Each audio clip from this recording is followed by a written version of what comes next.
Hello বন্ধুরা, আজকে আমি লাল শাকের তরকারি বানাবো, আপনাদেরকে দিয়ে দেখাবো।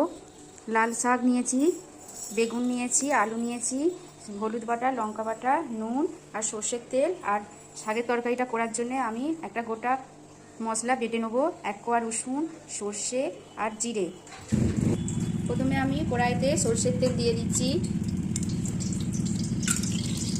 তারপর আমি কালো জিরে ফোড়ন দিচ্ছি।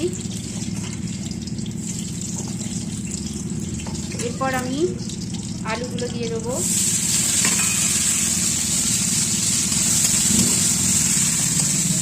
এর সঙ্গে আমি বেগুনটা দিয়ে দেবো। আলু বেগুনটা ভাজা হয়ে গেছে, এরপর আমি লাল শাকটা দিয়ে দেবো।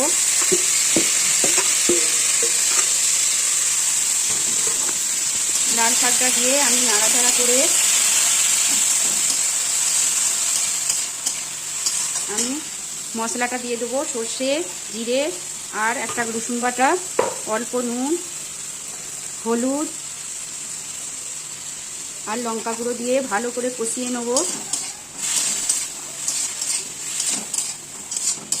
কষিয়ে নিয়ে আমি একটু ঢাকা দিয়ে দিচ্ছি। লাল শাকটা আমার কষানো হয়ে গেছে, দেখুন আর একটু কোনো জল নেই। এরপর আমি অল্প একটু জল দেবো, একটু জল দিয়ে আমি ঢাকা দিয়ে দিচ্ছি আর অল্প একটু মিষ্টি দিচ্ছি।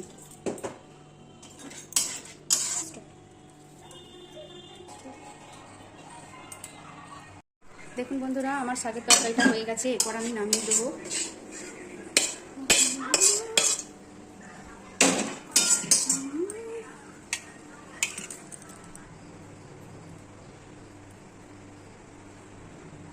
নমস্কার বন্ধুরা, আরো ভিডিও দেখতে আপনারা লাইক সাবস্ক্রাইব করবেন।